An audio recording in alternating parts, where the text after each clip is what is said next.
Okay, hello everyone. Today we are to discuss very interesting topic, nerve tissue, and many important questions are to be discussed today. First of all, how do our neurons regenerate, how active this process is, and how we can manipulate it. After that, why do we sleep every day? Why should we sleep more than 6 hours every day? And what would happen if we do not sleep enough? And also, interesting question is what is at the base of our memories, how our memories are formed, and again how we can boost our mental possibilities. So to answer all those questions, first of all we need to comprehend the normal structure of our neurons, of our nerve tissue. Let's start from understanding the structure of the neuron. I want to remind that our nerve tissue is represented by neurons and supporting cells. And first of all, we are to discuss the neuron, after that, glial cells or supporting apparatus. From school, you might remember that neuron is represented by the cell body, as all other cells. But what's unusual is that it has two types of processes. The axon, which is unpaired in a single one, and is used to conduct impulses from the body to the periphery. It's important. Axon, because it like an axis. Then dendrites. Dendrites usually they are short and branched, and those types of processes are needed to collect the information from the periphery and to conduct to the cellular body. So the general difference between the dendrite and the axon is the direction of the nerve impulse. So dendrites, they deliver the information to the neuron, while axon, it delivers or conducts the information from the neuron to the periphery. Okay, so dendrites are needed to collect the information, axon to send it further to the next element of the chain. Then, by the morphology, once again, axon is long, single, unbranched, while dendrites are short, might be multiple, and branched. Then, at the base of the axon, there is an axon hillock, and it has a little bit another structure than the beginning of the dendrite, and we'll discuss later. Then, as for the cellular body, inside the cytoplasm of the neuron, we can find all conventional organelles like mitochondria, Golgi complex, lysosomes, many others, but the most developed and prominent is the rough endoplasmic reticulum. Look at this image and see those granules of basophilic substance, which is sometimes called Nissl substance, Nissl bodies, or chromatophilic substance. Chromatos, you remember this means color, philic means love. So this structure, this substance, is brightly stained. It likes to be stained, so it is called chromatophilic substance, and it is represented by the highly developed rough endoplasmic reticulum. So rough endoplasmic inside the neuron, it has a special name, chromatophilic substance or Nissl bodies. And this substance is absent in the exoplasm and in the axon hillock. So we can distinguish the beginning of the axon here. In the axon hillock, chromatophilic substance is usually absent, while at the base of dendrites it might be found. Then, why do we highlight this organelle and pay so much attention? Because by analyzing the abundance of this organelle, we can make a conclusion about the activity of the neuron. So if neuron is active, then the chromatophilic substance is abundant, and it is basophilic, heavily basophilic. If the neuron is not active, if it is degenerating or inactive, then the amount of the substance decreases, and we conclude that something is wrong with this neuron, and it is important for pathologists. That's why please pay attention. Why endoplasmic reticulum is so well developed? Because proteins are needed to create microtubules and many substances, not only for the neuron itself, but also for its processes. And imagine the axon of one neuron could be more than 1 meter long, and the function of this axon is it depends on the neuronal body, on the neuron. So proteins are produced not only for the neuron itself, but also for its lone axon. That's why endoplasmic reticulum is so well developed. Then, talking about organelles, talking about the structure of the neuron, we should highlight the importance of intermediate filaments. As you remember from the lecture about cytology, we said that the cytoskeleton of every cell, it includes three main components: microfilaments, microtubules, and intermediate filaments. And intermediate filaments, they are essential for each type of tissue. And for neurons, for nerve tissue, there is a special type which is called neuronal intermediate filaments. Very easy, or neurofilaments. And they exist inside the axon, and especially abundant here in the mechoneurons, and they include many proteins. I do not ask you to remember them. This is not an important information, just for academic interest, but it is important to say that a large group of proteins are included and united by the common name neurofilaments. Okay, so neurofilament is not a homogeneous group. Lots of different members are included, but they all are characteristic for neurons, and they determine the radius of the axon. As you can see, along the axon, many other filaments are organized. First of all, microtubules. They are of blue color, labeled in this diagram. Microfilaments are present just under the membrane, usually as the cortical layer of the cytoplasm. And between microtubules there are neurofilaments, and they are responsible for the maintenance of the diameter of the axon. Okay, so please keep it in mind. Neurofilaments are intermediate filaments of the neurons. Then, after we've briefly discussed the structure of the neuron, as I guess lots information you already got from physiology department, now let's investigate the classification. Very primitive, very easy to remember. Neurons are divided into three groups according to the function.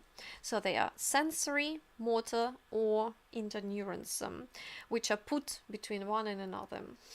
Okay, sensory, they convey the information to the nervous system. So they are called sensory as they collect some type of sensation and deliver it for the analysis. Motor neurons, they are called so because they stimulate organs to do something. So this information is delivered from the central nervous system, stimulating organs to do something. That's why they are called motor. By the direction, they also are called affector and effector neurons. The first A or E symbol matters. Then interneurons or intercalated neurons, they put inside the chain of neurons if there are more than one neuron in it, and they are called interneurons because they are put in between. Okay, and lots of interneurons are there in our nervous system because it is very complicated, of course, and neuronal chains, they are very complicated and they include many elements. Okay, I think from physiology you remember that classification. And another easy classification is structural, based on the number of processes. So cell is classified as bipolar if it has two processes, of course only one axon and one dendrite. Then also we call the neuron multipolar if it has many processes, yeah, but the only one axon and different number of dendrites. Remember, the axon is always one. Some neurons are called pseudo-unipolar. Pseudo means false and means that the neuron seems to be unipolar as the only one process is at the base of the cell. But later on it splits into two. So actually and really this neuron is bipolar, but it seems it has only one process. So it is called pseudo-unipolar. Okay, some neurons are anaxonic, but they are very rarely found and predominantly in the embryonic period. Then, After we have discussed the structure of the neuron, we should analyze the intracellular junctions, which are special between the neurons, and they are called synapses. When we had our topic epithelial tissue, we considered desmosomes, gap junctions, tight junctions, but synapses were left exactly for this topic because they are special and they are characteristic especially for nerve tissue. So synapses from physiology, you already know, these are the specialized junctions which are represented by the presynaptic membrane, postsynaptic membrane, and the synaptic cleft in between. This is the classical model of every synapse. And please pay attention that in this way one neuron sends the information to another. Notice that there is no physical contact between them, so there is a space. That's why we highlight that every synapse it has 3 elements, and the middle element is the space. It's emptiness. So how one neuron interacts with another if there is no contact between them, literally say? Because actually there is a special chemical used like a mediator. That's why it is called mediator, because this chemical mediates the interaction between one and another neuron. So chemicals are released by the presynaptic membrane, with the help of exocytosis. Some chemicals are discharged, and they interact with the receptors on the postsynaptic membrane and result in the opening of ion channels. That's why we call such synapses chemical synapses. Chemical because 2 cells, they contact one with another with the help of chemicals. There is no physical contact, okay? So chemical synapses, they work by the release of chemical substances from presynaptic neuron. And in this way, they affect the postsynaptic neuron, stimulating it to open sodium channels and to launch the action potential. But there is another type of synapses which are rarely found and are characteristic for more primitive animals, and they are electrical synapses. They are represented by typical gap junctions. You already remember gap junctions. These are channels incorporated in the one and another membrane, and when they stick one with another, they form a continuous channel communicating to cytoplasms. And electrical synapses, they are more slowly working and rarely used in our organism. Okay, this is the primitive model, and let's classify synapses. Again, I think you remember, this is the easy information. Synapses could be classified into excitatory and inhibitory, depending on the result of their work. So one neuron might activate or inhibit the target neuron. Depending on the reaction, they are classified. In case of excitation, usually sodium channels get opened, and depolarization occurs. In case of inhibitory action, hyperpolarization occurs, and usually chloride channels get opened. These are the 2 classical systems. On the other hand, synapses are classified according to the contact surfaces. For example, in case of the contact between the axon and the cell body, the synapse is called axosomatic.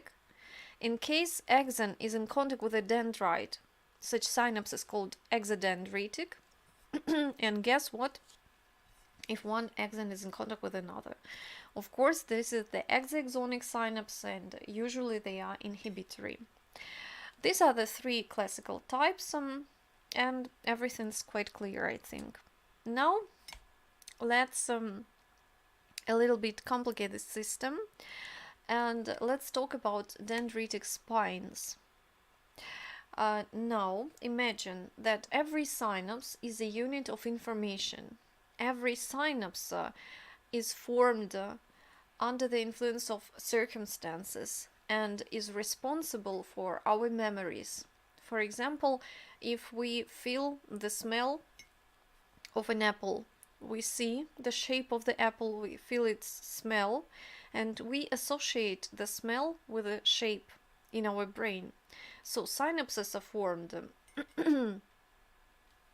and exactly the formation of those synapses, they are responsible for our mental possibilities. So more easy those synapses are formed, more clever we are, more smart we are, like that.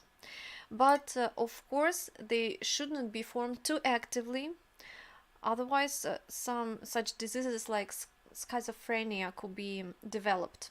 So everything should be balanced.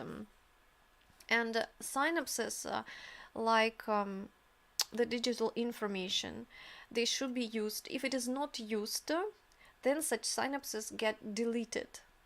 And it is very important to understand that synapses are not stable. We create new synapses when we learn something, and we delete old synapses is we don't use them because our mental capacity is restricted. And when we learn something new, usually we forget something unnecessary and unneeded information, and that's quite normal situation. So we should not overload our brain with new knowledge. The capacity is restricted. And what about dendritic spines? The formation of synapse starts with the formation of dendritic spines on the surface of the neuron. As you can see, they are labeled with this yellow color. Spines are formed due to the remodeling of the actin cytoskeleton. That's what is shown here. We can say that actin is located just under the membrane, as we have said on the first slide, yeah? And those actin cytoskeleton elements, actin microfilaments, are responsible for the formation of special protrusions. So remodeling of the actin cytoskeleton results in the formation of so-called spine. And this spine is exactly used as an element of the synapse, which is in contact with the spine on another cell.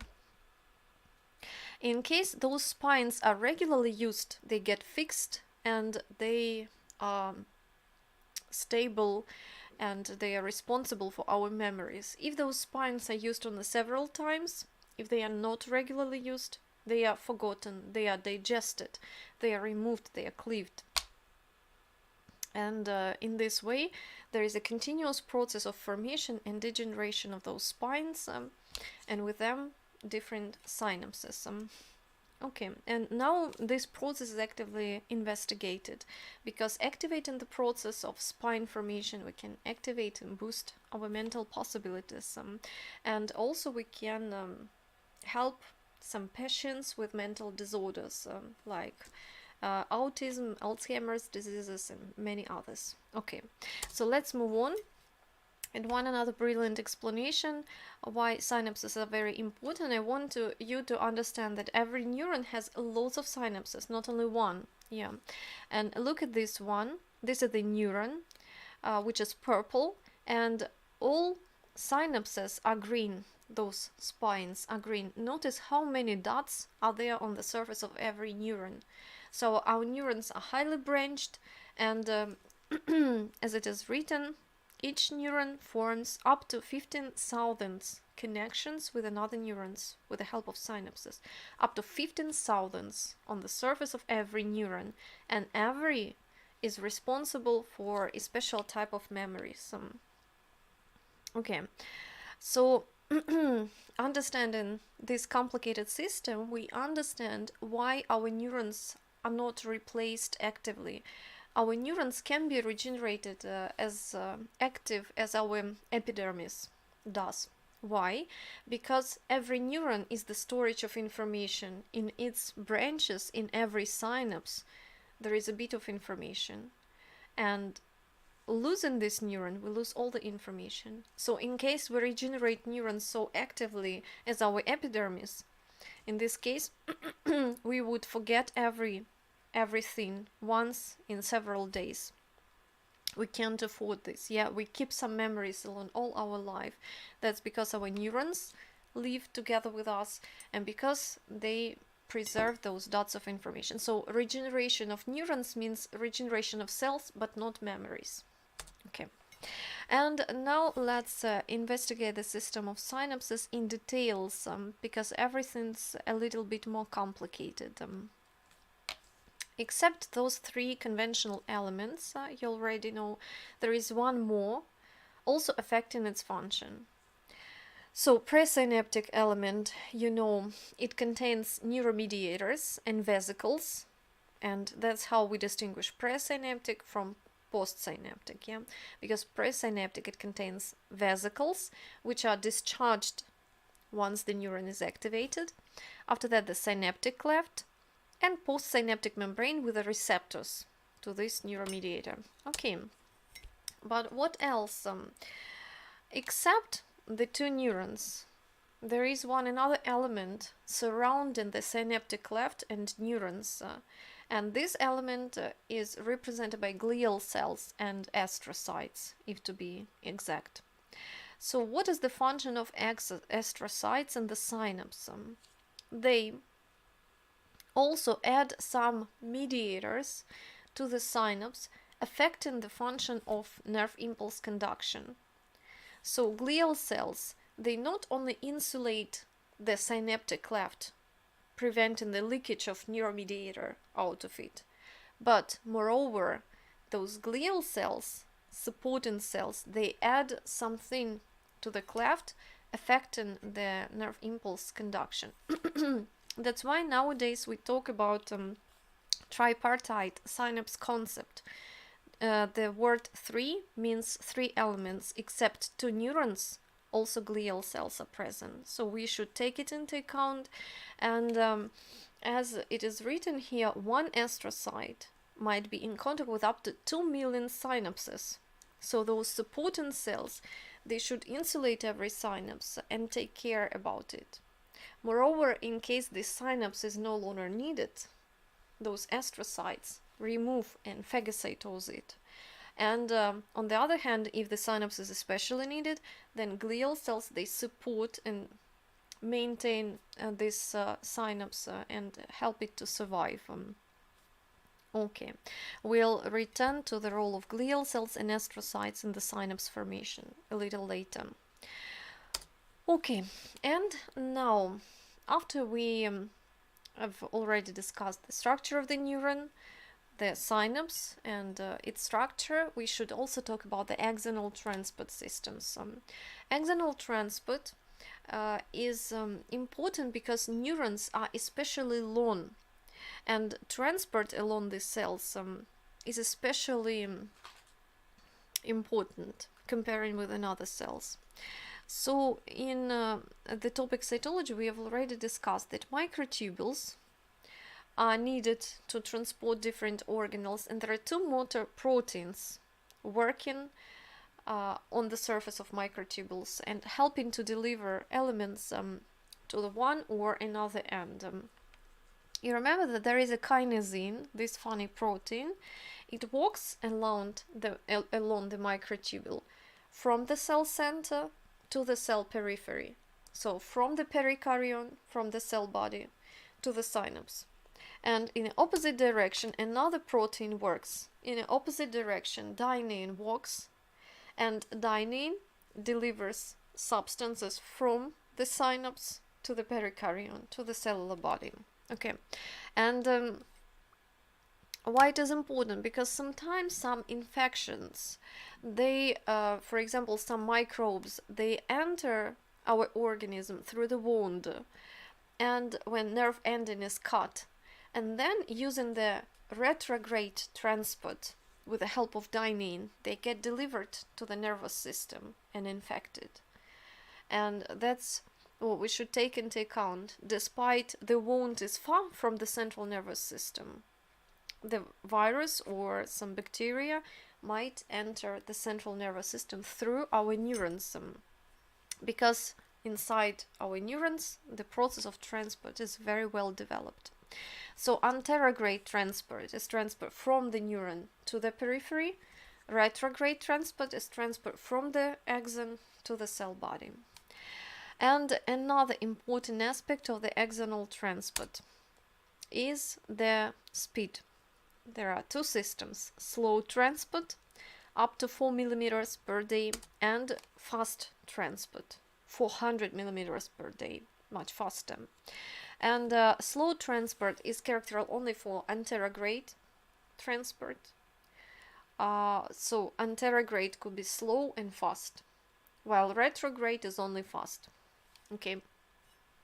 So the substances could be delivered slow and quickly to the synapse, but from the synapse back to the neuron they are delivered only with a quick system.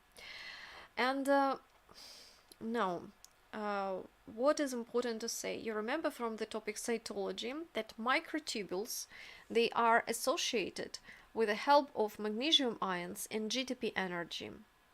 And that's why now you understand why magnesium is so important for our central nervous system.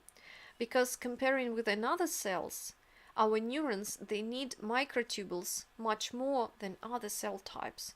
Because our neurons, they have very long axons, up to 1 meter, and transport of mediators of different organelles along the axon is provided and is supported by microtubules. That's why if we feel deficiency of magnesium, those microtubules would not be built and organized in a proper way, and axonal transport will be violated, and our mental possibilities would suffer. So enough magnesium is very important for the central nervous system.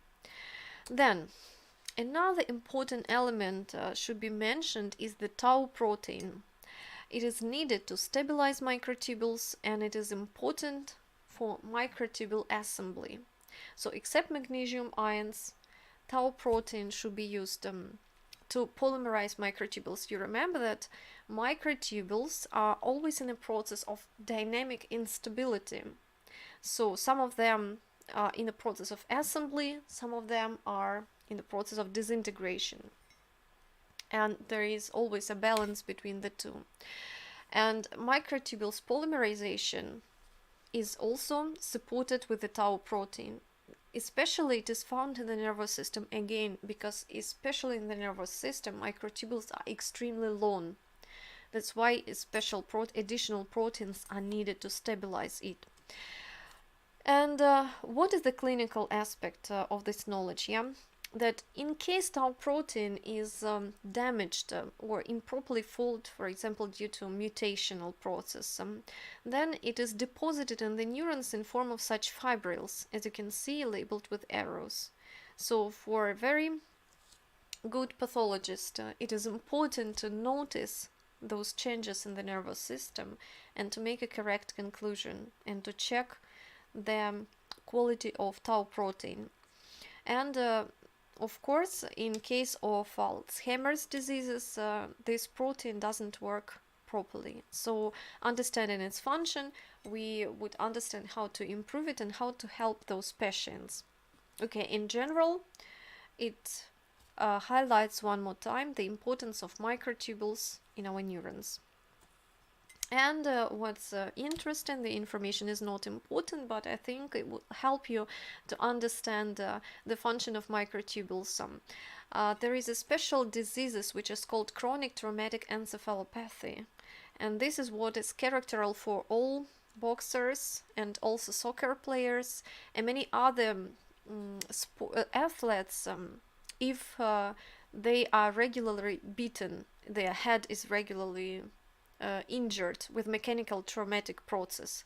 So those regular mechanical stresses, they result in microtubule disassembly just mechanically because of the heat, not heat, but because of beating. And when they are disintegrated, they need to be repaired. And if the process is regular, if people they are subjected to regular mechanical stress, like boxers, for example, that's what happened with their brain. So they have their insurance, and it is included in all the medical care insurances program for them, because this is the evidenced fact. And now we know that regular stress, regular microtubule disassembly results in the degeneration of the brain. So it results in, first of all, psychological problems. They become very angry, and stressed, then different anxiety and depression, mental depression takes place, and after that the mental possibilities also decrease with the time. So that's what another evidence of the role of microtubules in our central nervous system. So mechanical stress also might disintegrate them. Then now let's talk about the regeneration. After we have considered the function, structure, what about regeneration of neurons? You've already, I think you are regularly heard and told that neurons do not regenerate, and we should take care about our brain because neurons do not regenerate. But actually it's not so. They are slowly regenerating, but they regenerate. And there are stem cells for our neurons, and they reside in 3 regions. In a subventricular zone of the forebrain, under the ventricles. Then lateral ventricles, subgranular zone of the dentate gyrus of the hippocampus, and around the base of the 3rd ventricle. About these cells we are to talk a little later. So in these regions, proliferation of cells take place, and its activity depends on circumstances and on the lifestyle. So let's investigate what would help us to stimulate our neurons to proliferate. Besides the marker of those cells is the nestin. Just detecting this protein, we can detect the stem cells, and it is used in different researches. So regeneration of neurons in adult humans. First of all, we should say in our olfactory bulb, this process is active, and in the hippocampus. These are the 2 regions where regeneration is much more active than in other regions of our brain. And every day, nearly 700 of new neurons are formed. Imagine. Maybe not so active comparing with our skin and intestine or stomach, but more or less actively. 700 new neurons are formed, and there is 1.75% of our neurons which are replaced with a new one. The turnover rate declines with aging, of course, as in all other system of organs. With aging, our skin also loses its regeneration possibilities. So neurons, they regenerate in those 2 regions, especially actively, and 700 of neurons are added. Besides, here hippocampus is shown. Hippocampus remains this, I forget the name, this animal. Okay, that's why it is called, from Greek, it is called hippocampus. So it resembles this animal, and exactly here under the leg, the most active regeneration takes place. More about this process is by the hyperlink, which is in the QR code. So the question is how to stimulate neurogenesis, whether it is good or not. Actually, the neurons are regenerated depending on our needs. So if we learn actively something, if we use our mental possibilities, if we train our brain, then those neurons, they do proliferate and they increase in number. In the same way, when you go to the physical training, when you undergo physical exercises regularly, your muscles, they enlarge. In the same way, our brain, but it doesn't enlarge, it increases the number of cells. So if we need, we can train our possibilities. And how to do that, how to train them. So first of all, fasting. The process of fasting, when we restrict nutrients in one or another way. It was revealed that calorie restriction and fasting, they promote neuron growth and boost cognitive function. Because during fasting, our organism starts to digest different wastes and try to find some suspicious cells and destroy them. Because it feels the deficiency of nutrients. And in this way, old neurons are killed and some wastes are removed. That's why intermittent fasting and nutrient deprivation, calorie restriction results in improving our mental possibilities. Then there are several way of fasting, and you know that now it is actively investigated what types of goods we should exclude or include, and of course it doesn't mean that we should not eat for a long period of time, but it is now believed that every day 16 hours of fasting is enough just to provide our neurons with the optimal function, or 24 hours per week. For example, if 24 hours not to eat along the week, then it would be better for our neurons. I'm not sure, but now it is not the final decision, okay? It depends on circumstances, of course. Then, what else stimulates our neurogenesis? Traveling to new places. When you investigate new regions, new districts, you need to understand where to go, and in this way you train your special orientation in the space, and that's what stimulates our neurons to proliferate. Then learning a new instrument, musical instrument means, because really it stimulates your neurons to acquire some new practical skills. New practical skills means new neurons should be added. And reading novels. When you read some books, you imagine the information which is described in there, and in this way you stimulate your brain to think, and also it needs some new neurons. And during university education, believe me, your neurons, they proliferate actively, because every day you get lots of interesting, important information. Yeah, but after university, people usually they stop developing and improving themselves. That's why neurogenesis declines. But if you wouldn't stop, if you would train your brain on a regular basis like your muscles, then everything will be good and you'll use your brain in an optimal way. Okay, so the influence of dietary restrictions, growth factors, and aging, I recommend you to read this article. It is extremely interesting and it is cited, I don't know, million of times, because it shows really how to prolong the life by calorie restriction. And there are lots of experiments are collected in one article, and they show that really it matters, and it is very useful.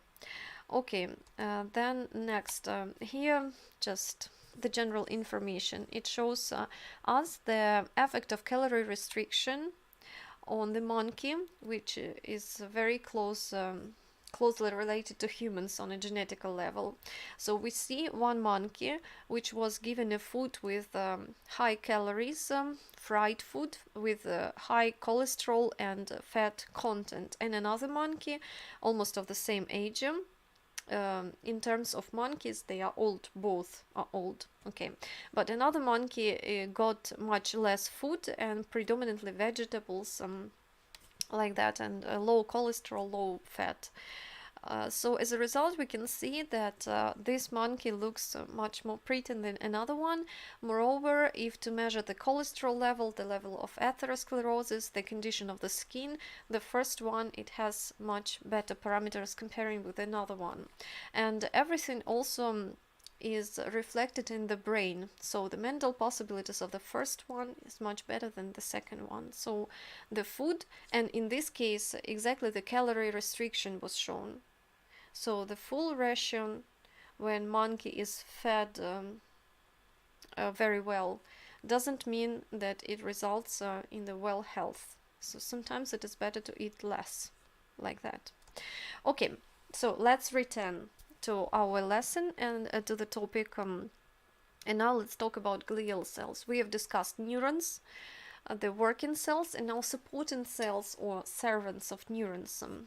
They are called glial cells because, like a glue, they fill spaces between neurons, and one neuron is usually assisted by 10 glial cells.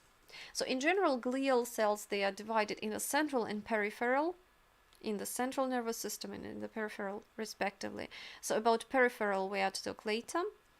What about the central? They are divided into macroglial and microglial cells. Microglial cells, they derive from the yolk sac, from the blood. Macroglial cells, they are divided into oligodendrocytes, astrocytes, and ependymal cells. And now we'll discuss them one by one, those glial cells. Let's start from oligodendrocytes. What does that mean? The name oligos means a little, dendron means tree, and cytes like a cell. So cell with several trees, like that, because the cell has several processes. That's why it has its name. In peripheral nervous system, there are Schwann cells. In the central nervous system, they are called oligodendrocytes. And the general function of those cells is to form a myelin.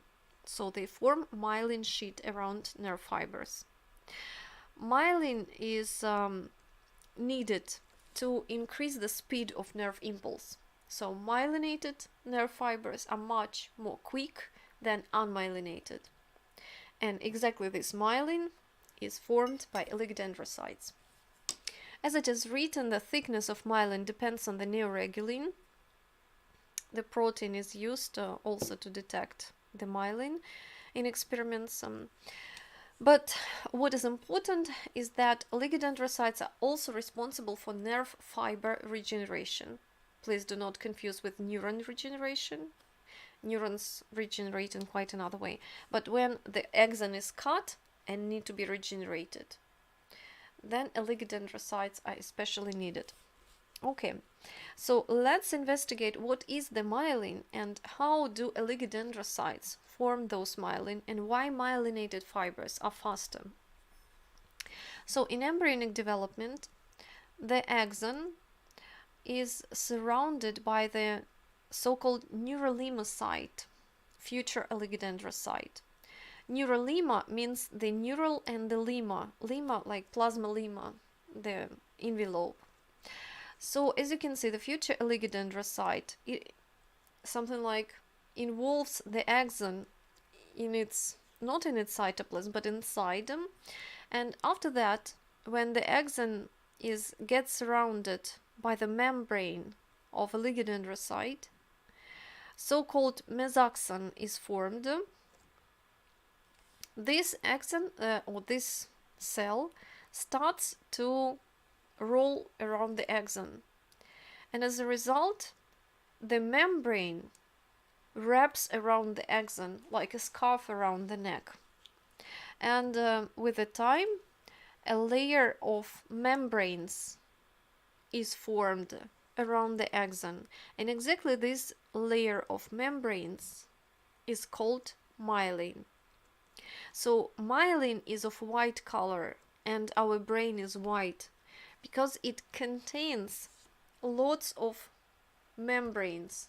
So you remember, membrane is represented by lipids, predominantly lipids. Lipids are of white color. That's why our brain is white.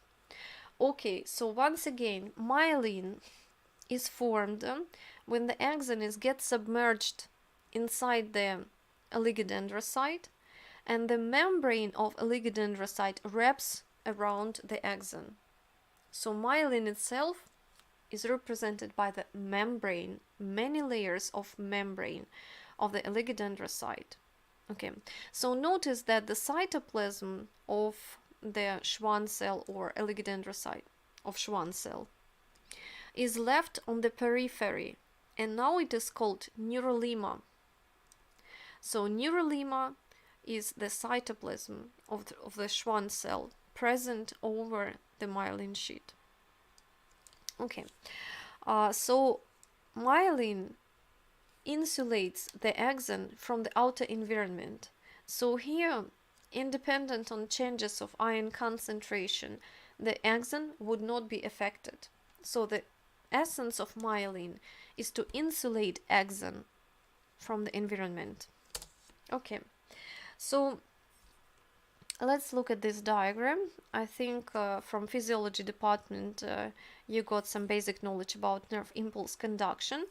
And let's look that the axon, let's notice that the axon is covered not with continuous myelin sheet, but myelin is represented by small fragments, and between fragments of myelin there is a so-called node of Ranvier. Nodes of Ranvier are present on a regular distance one from another, and exactly in these regions sodium channels are located, because here the membrane of the axon is exposed to the outer environment. Okay, so oligodendrocytes, they form myelin sheet.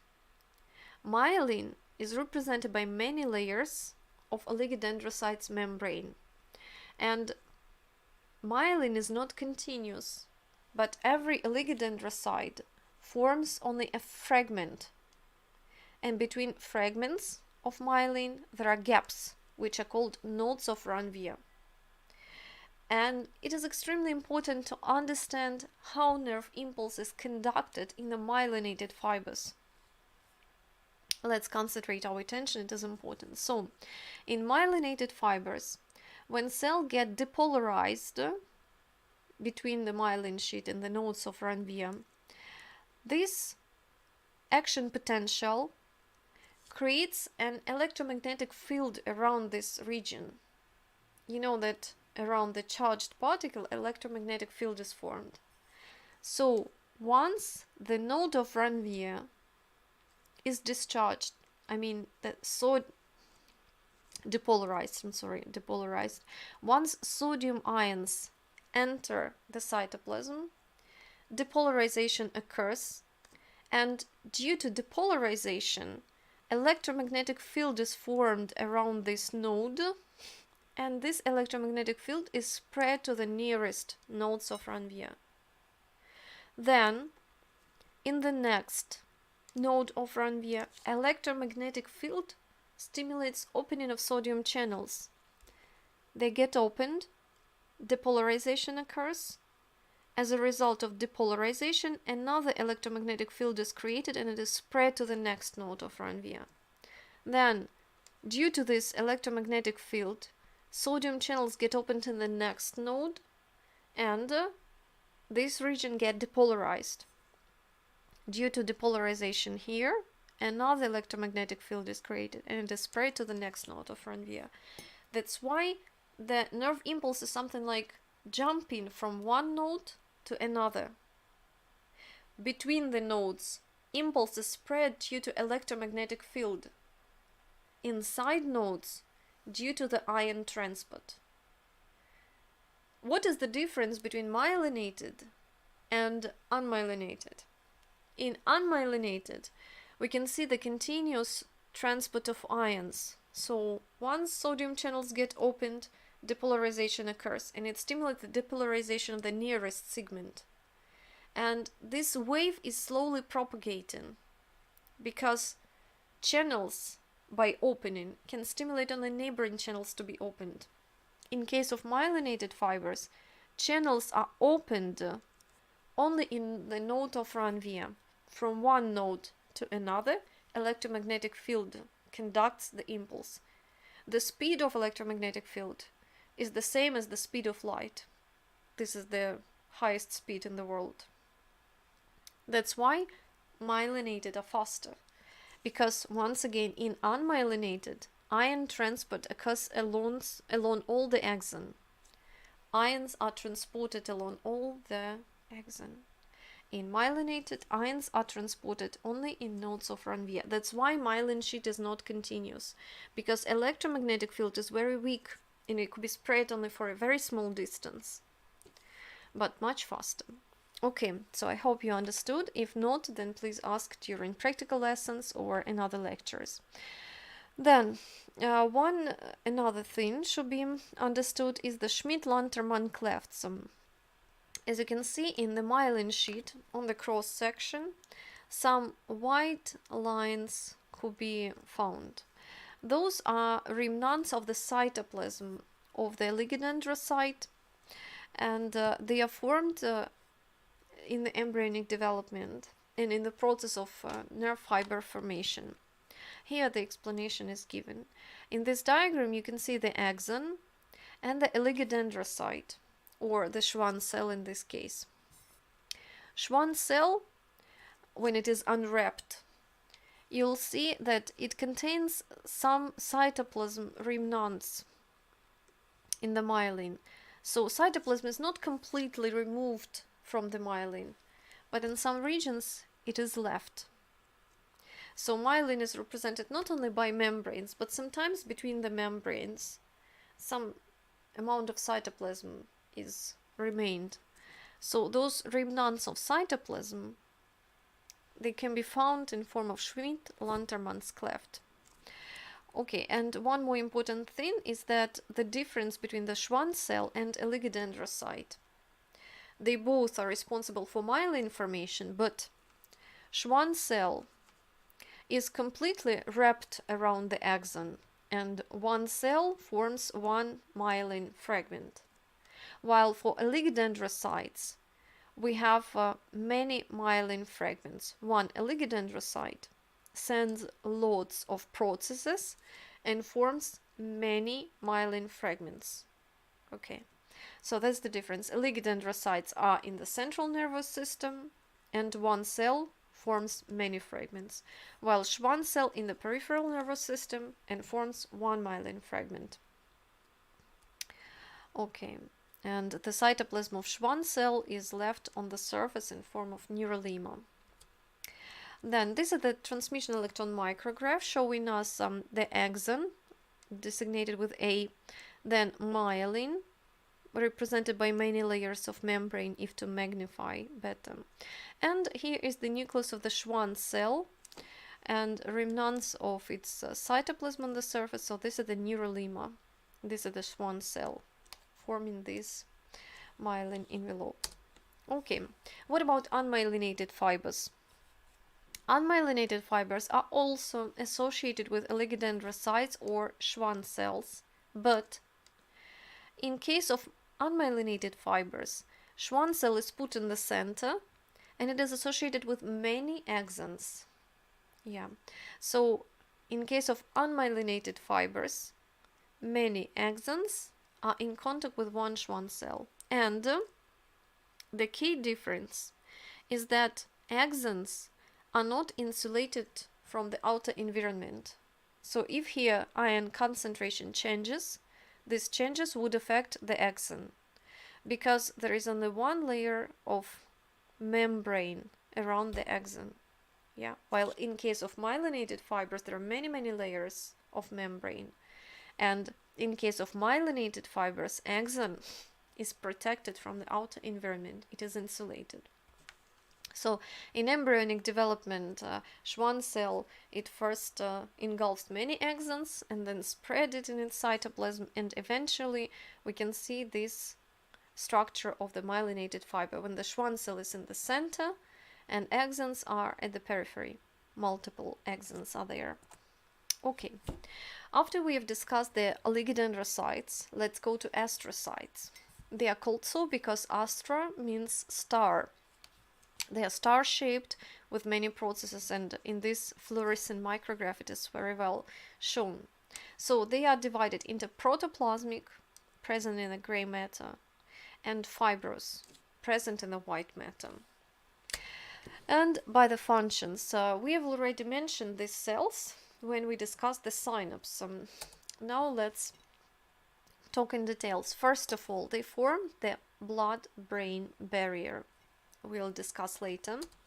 Then they regulate the potassium concentration, and it is important as you understand that nerve impulse depends significantly on the ion concentration. They insulate synaptic cleft. That's what we have discussed in the tripartite synaptic model. So they surround the synapse, preventing the leakage of neuromediator, and at night they clean the synaptic cleft, removing exceeds and old mediators and all the wastes. So they stimulate the better passage of the impulse. That's what I told you already. They control the synapse formation, function, and elimination.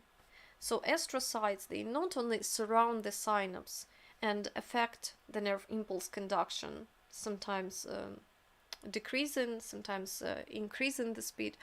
But also they regulate the formation and elimination of synapses. Some synapses are necessary synapses. If they are not regularly used, they are phagocytosed by astrocytes. Sometimes if synapse is important, it is supported and maintained with the help of astrocytes. Then exchange of organelles, including mitochondria, very important. Why do our neurons live so long life? Because such organelles as mitochondria can be exchanged with astrocytes. So astrocytes, they take old damaged mitochondria from the neuron and donate its own healthy mitochondria to the neuron. That's why neurons, they get something like new organs. Yeah, they are transplanted new organs throughout their life. That's why they live so long life. Then they provide nutrients for neurons, particularly lactate. So they feed neurons, and it is important that they regulate the amount of nutrients. So neurons should not be overfed because why? Because neurons should be prevented from wastes. You know, when we eat too much in our organism, lots of wastes are deposited together with adipose tissue, and they are poisonous for us. And our neurons are protected from eating too much with the help of astrocytes, because astrocytes, they strictly regulate the amount of nutrients given to the neuron, and they give those nutrients in the most convenient way in the form of lactate. So glycolysis is less active in neurons. Okay, forget it. And at night, astrocytes, they clean our neurons, they wash our neurons. That's why we should sleep enough. Because when we sleep, astrocytes, they pump the water in our brain, and our brain becomes something like sponge-like in structure, absorbing cerebrospinal fluid, and all the wastes are removed. And the process of washing takes place at night. And if we do not sleep enough, then our brain suffers from the waste products and it doesn't function properly, and different psychological disorders are very probable. So this process we are to discuss in detail. Okay, let's skip this shuttle hypothesis. The only one thing I want to say is that as astrocytes, they surround the nerve impulse, the synapse itself. They know when impulse is conducted through the synapse. So they supply neurons with nutrients depending on the activity of those synapses. Okay, so in case synapse is very active, then neuron is fed better because it works more. So astrocytes, they really regulate the amount of nutrients, and they give the minimal amount depending on the activity of the neuron. And this information you will get from the biochemistry department. The only one thing I want to say that a brain consumes much more oxygen and glucose than other organs. Yeah, and it is really important when we think we consume lots of oxygen. At the same time, astrocytes, they consume much less comparing with the brain. So it is believed that they consume some metabolites, transform them into the more primitive substances and donate to the neurons. So they are used like intermediates to feed the neurons. Okay, let's move on. And here some information is given again about the exchange of mitochondria between the neurons and astrocytes. We have already discussed. These are only two hyperlinks to the respective articles if you are interested, because the process was described nearly 5 years ago. Very interesting, and before that moment it was not understood that neurons, they really exchange organelles with astrocytes. That's why they survive. Then, what should you remember now? Important information with practical application. This is the glial fibrillary acidic protein. This protein is present in our glial cells and is used to detect tumors formed by glial cells. And now, important to say that our neurons, they do not regenerate actively, so they rarely give rise to tumors. tumors of our brain, of human brain, usually they arise from glial cells, from astrocytes. And to confirm the origin of the tumor from astrocytes, the glial fibrillary acidic protein is used with the help of immunohistochemistry. That's why please remember this. And at last, as for the blood-brain barrier, this barrier exists in our brain, between the blood and the brain, and is represented by astrocytes. What does that mean? It means that our brain is protected from different toxins possibly present in our blood. So, how our brain protects itself from different poisonous substances? All vessels in the brain, they are additionally surrounded by astrocytes. So there is almost no place in our brain except several exceptions. There are only several exceptions. But usually there is no direct contact between the vessel and the neuron. Between them, always there is an astrocyte. And we call this astrocyte the blood-brain barrier because different substances, before they reach the neuron from the blood, they should pass the astrocyte's cytoplasm. So blood-brain barrier is needed to control the passage of metabolites to the neurons, because neurons are of primary importance in our organism. This is like a government, and government should be protected because it is very responsible. And to protect it, special guardians are used. There is something like a security system, astrocytes, and they train every nutrient, and they try every nutrient and check the quality before allowing this nutrient to reach to the neuron. So there are three elements of blood-brain barrier. First of all, these are endothelial cells. They are present in all blood vessels, blood capillaries, but what is important that between them there are tight junctions. After that, basal lamina, which is absolutely continuous without any gaps, here is of pink color. And the third element is unusual, so it is present only in the brain. These are the perivascular astrocyte feet. So any substance, if it wants to get to the neuron, should pass the cytoplasm of endothelial cells, then to cross the basement membrane, and after that cross the membrane of astrocytes. Only after that, those things, they would be in the brain. Okay, so the function is to protect neurons and glial cells from toxins, from different drugs, and as a doctors you would understand the problem of this barrier, because if we want to treat the brain diseases, inflammatory processes in our brain, lots of drugs do not work there, because if you prescribe those drugs, they would circulate in the blood but would never reach to the neuron, because astrocytes would not allow them. So only a special segment of drugs do cross the blood-brain barrier, and sometimes it is a positive effect, sometimes negative, because sometimes you prescribe drugs and they cross this barrier and they slow down our brain. And we don't want that, but it happens. So always you should take into account, and in the drug instructions in pharmacology, you will also pay attention whether this drug crosses the blood-brain barrier or does not.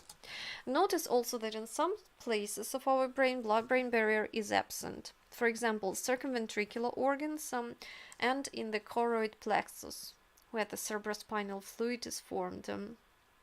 About circumventricular organs, we are to talk in the topic endocrine system, not today, but as for the choroid plexus, right now. Okay, and one more important function of astrocyte is to provide the clearance of our brain when we sleep. So several words about this aspect.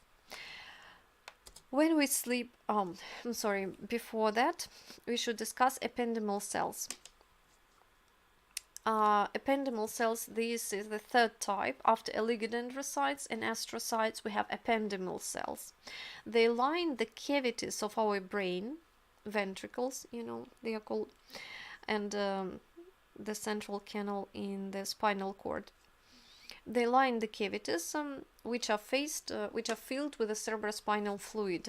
So ependymal cells, they look like epithelial tissue, but this tissue derives from the neural tube. So ependymal cells, like all the glial cells and neurons, they derive from the neural tube. On the apical surface, in some regions, ependymal cells might have cilia, motile cilia, stimulating the movement of the cerebrospinal fluid. At the base, in the embryonic development, they have radial processes spanning the nerve tube, and stimulating the migration of other neurons. But never mind, in adults they are almost absent. And what is the role of ependymal cells? Except lining the cavities, they are also used to filter the cerebrospinal fluid. And it is very important. In our brain, from anatomy, you know there is a system of ventricles, and they are filled with a fluid. The fluid is produced through special vessels, which are called choroid plexus. So blood under the pressure passes through the choroid plexus and is filtrated. So plasma percolates through the wall of those vessels and transforms from the blood plasma to the cerebrospinal fluid. So cerebrospinal fluid is the filtrate of our blood. Okay. And cerebrospinal fluid fills our brain from inside. What is the role of ependymal cells? As you can see, blood plasma percolates not only through the blood vessels wall, but also through the layer of ependymal cells. So ependymal cells, they control the quality of the cerebrospinal fluid and take part in its filtration.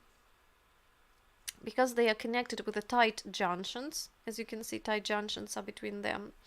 And in this way, they control the composition of cerebrospinal fluid. So we call about blood-cerebrospinal fluid barrier.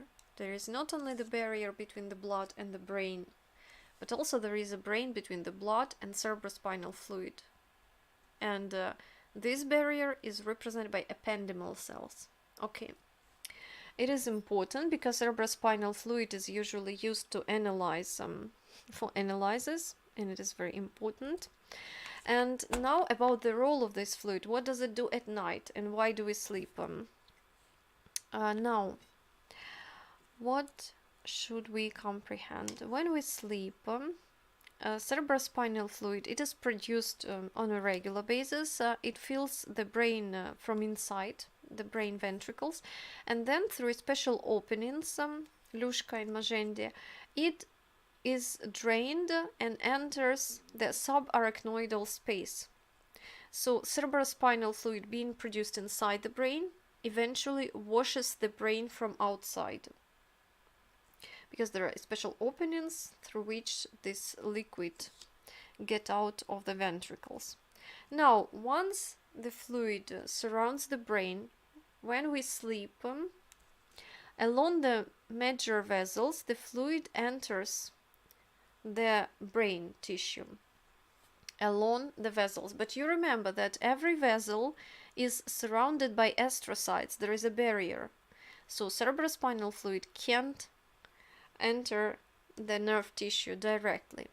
But when we sleep, our astrocytes, they open a special aquaporine 4 channels, aquaporine 4, and through those channels, cerebrospinal fluid percolates to the brain tissue. So when we sleep, our brain gets sodden with the cerebrospinal fluid.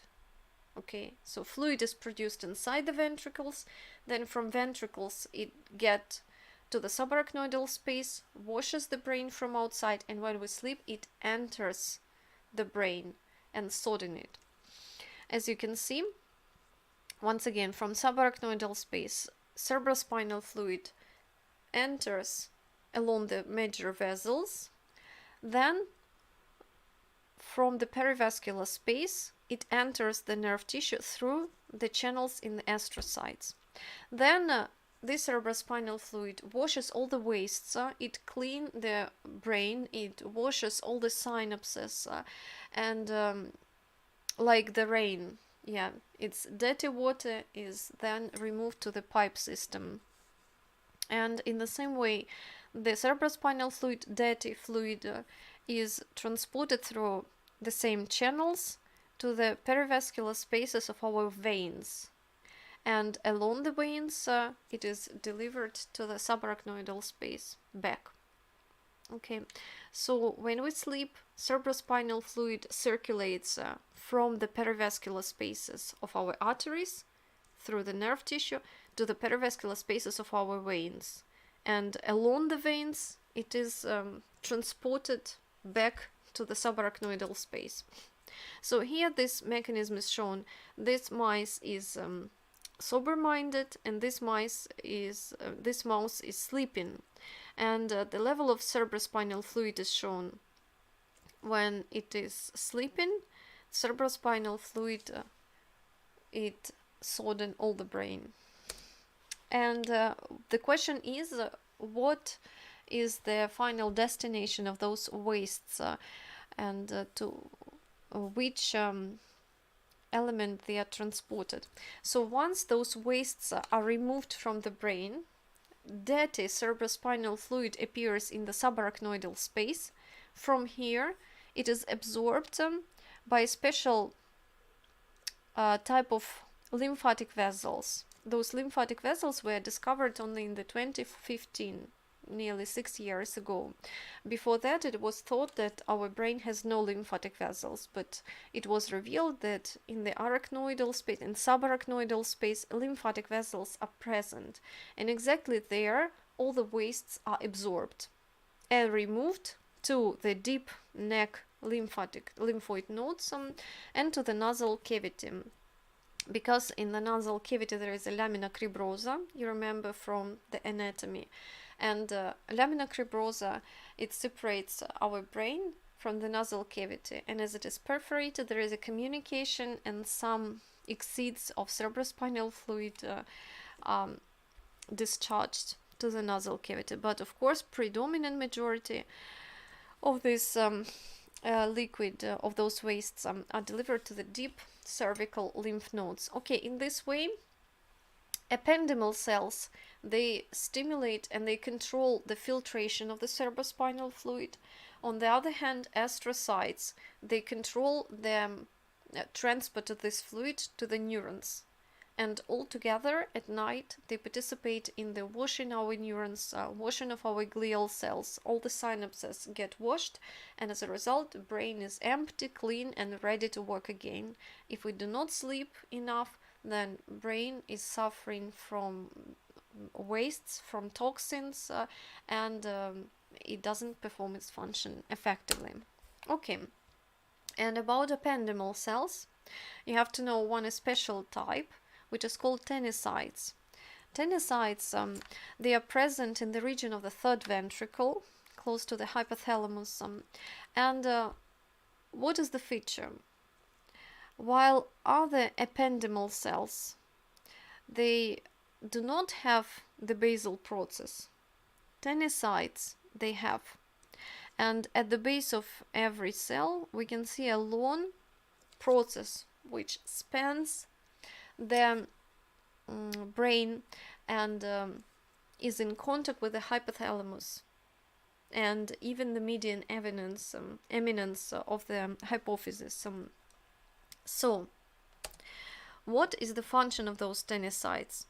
The function is that they're used as stem cells. We have already discussed that some stem cells are located in the region of the third ventricle. These are Tanycytes. They can divide, they can regenerate. Then they are exposed to the liquid of the third ventricle, and they can detect in this cerebrospinal fluid some nutrients. So they have umami receptors. Imagine the same receptors we have in our tongue. You already know that. And imagine that inside our brain, Tanycytes, they also have umami receptors. They can detect some nutrients there.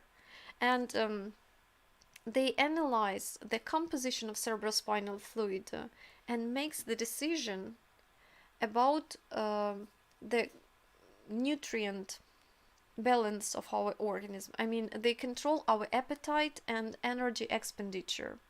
You know that some people, they suffer from obesity because they can't regulate the amount of food.